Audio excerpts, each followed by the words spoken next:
आज के इस वीडियो में हम जानेंगे कि मार्केट में 2000 रुपए पर केजी के हिसाब से मिलने वाली ब्लूबेरी की खेती कहाँ की जाती है और कैसे की जाती है, जो ये इतना ज्यादा महंगी मिलती है। और जब ये इतनी ज्यादा महंगी बिकती है तो हमारे यहाँ के किसान इसी की खेती क्यों नहीं करते, और हम ब्लूबेरी के पौधे को घर पर ही कैसे उगा सकते हैं। देखिए, इसके लिए पहले हमें समझना होगा कि ब्लूबेरी की खेती होती कहाँ है, कैसा एनवायरनमेंट चाहिए होता है, किस तरह की मिट्टी की जरूरत होती है, और ब्लूबेरी के नए पौधों को कैसे तैयार किया जाता है। जिसके बाद ही आप समझ पाएंगे कि इंडिया में ब्लूबेरी की खेती कैसे और किस तरह से की जाती है और कौन सी वैरायटी इंडिया में सरवाइव कर पाएगी। देखिए, आज की डेट में दुनिया की 90% ब्लूबेरी नॉर्थ अमेरिका से आती है। यहाँ बड़े पैमाने पर ब्लूबेरी की खेती की जाती है। दरअसल ब्लूबेरी यहीं का नेटिव प्लांट है, इसीलिए यहाँ पर ब्लूबेरी की दर्जनों वैरायटियाँ मौजूद हैं। बात करें खेती की तो अमेरिका में यहाँ के किसान सबसे पहले नए ब्लूबेरी के पौधे तैयार करते हैं। आपको बता दें कि ब्लूबेरी के नए पौधे दो तरह से तैयार किए जा सकते हैं। पहला है इनके बीजों से और दूसरा है एक मैच्योर हेल्थी पौधे से कटिंग बना के। कटिंग से उगाया हुआ पौधा जल्दी प्रोडक्शन देता है, और जब ये नए पौधे लगाने लायक हो जाते हैं तो यहाँ के किसान खेतों को जोत कर एसिडिक फर्टिलाइजर डाल देते हैं। दरअसल ब्लूबेरी को एसिडिक सॉइल की जरूरत होती है, जिसके बाद किसान क्यारियां तैयार करते हैं, क्योंकि पौधों को एक लाइन से लगाने पर पौधों को पानी देने और हार्वेस्टिंग करने में आसानी होती है। जिसके बाद इन पौधों को 2 से 2.5 फीट की दूरी पर लगाया जाता है ताकि प्रोडक्शन ज्यादा मिल सके। साथ ही साथ ड्रिप इरिगेशन करने के लिए पाइपें भी डाल दी जाती हैं, क्योंकि ब्लूबेरी के पौधों में नमी बरकरार रखनी पड़ती है और जो पानी दिया जाता है उसे एसिडिक रखा जाता है। वहीं ब्लूबेरी के पौधों को 10 डिग्री से 30-32 डिग्री सेल्सियस के टेम्परेचर की आवश्यकता होती है, जो कि अलग अलग वैरायटी के पौधों पर निर्भर करता है। जिसके बाद पौधों में अप्रैल महीने से यानी स्प्रिंग के सीजन से फ्लावरिंग स्टार्ट हो जाती है। ज्यादा से ज्यादा फूल फल बन सके, इसके लिए कई किसान मधुमक्खियों को भी पालते हैं ताकि पॉलिनेशन ज्यादा हो सके।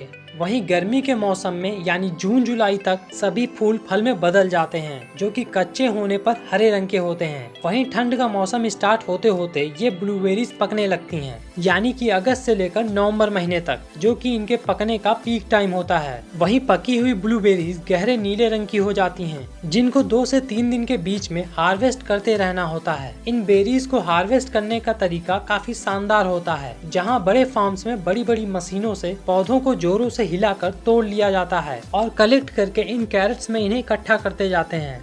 तो वहीं दूसरी तरफ इन बेरीज को छोटे फार्म वाले किसान इस तरह के टूल्स की मदद से हार्वेस्ट करते हैं। इन बेरीज को आप डायरेक्ट पौधे से तोड़कर खा सकते हैं, पर इन लोगों को ये बेरीज दुनिया भर में एक्सपोर्ट करनी होती हैं, तो ये लोग इन्हें तोड़कर फैक्ट्री भेज देते हैं प्रोसेस होने के लिए। फैक्ट्री में इन ब्लूबेरीज को कई तरह से प्रोसेस किया जाता है, जैसे कि डायरेक्ट इन ब्लूबेरीज को फार्म से लाकर बड़ी सी कन्वेयर बेल्ट में डाल दिया जाता है और अच्छे से पानी से साफ कर लिया जाता है, ताकि जो भी डस्ट और पत्तियां हो वो बाहर निकल जाएं। जिसके बाद ये कन्वेयर बेल्ट इन बेरीज को एक ऐसे सेक्शन तक पहुंचाती है जहां पर इनके छोटे बड़े साइज के अकॉर्डिंग छांट लिया जाता है, और वहीं स्किल्ड वर्कर्स इन बेरीज को एक एक करके बारीकी से जांचते हैं कहीं कोई डैमेज या खराब बेरीज तो नहीं है, और इनमें मौजूद नमी को रेगुलेट करके या तो डायरेक्ट इन्हें पैकेट में पैक कर दिया जाता है और इन फ्रेश ताजी बेरीज को मार्केट में भेज दिया जाता है, या फिर बड़े बॉक्सेस में कंटेनर वगैरह में भरकर फ्रीज कर दिया जाता है, ताकि लंबे वक्त तक ये बेरीज खराब न हो और इनका स्वाद बरकरार रहे, और सही कीमत मिलने पर एक्सपोर्ट कर दिया जाता है। वहीं इन बेरीज का जैम और जेली भी बनाया जाता है, जो कि खाने में काफी ज्यादा टेस्टी होता है। तो इस तरह से अमेरिका के किसान ब्लूबेरी की खेती करते हैं और दुनिया भर में एक्सपोर्ट करते हैं। वहीं अगर बात करें ब्लूबेरी की खेती इंडिया में करने की, तो हाँ, इसकी खेती इंडिया में भी होती है, पर बहुत ही ज्यादा छोटे स्तर पर, जिसमें महाराष्ट्र, हिमाचल प्रदेश, उत्तराखंड का मौसम सबसे ज्यादा अच्छा है। वहीं अगर आप ब्लूबेरी के पौधे को अपने घर पर लगाना चाहते हैं तो आपको रैबिट आई वैरायटी को चुनना चाहिए, जो कि 10 से लेकर 42 डिग्री सेल्सियस तक के तापमान को बर्दाश्त कर सकती है। इंडिया में इसी वैरायटी को ज्यादा करके उगाया जाता है, जिसे आप ऑनलाइन नर्सरी वगैरह से मंगा सकते हैं। उम्मीद है अब आप जान गए होंगे कि ब्लूबेरी इतनी महंगी क्यों होती है, कहाँ उगाई जाती है और कैसे खेती की जाती है। मिलते हैं नेक्स्ट वीडियो में।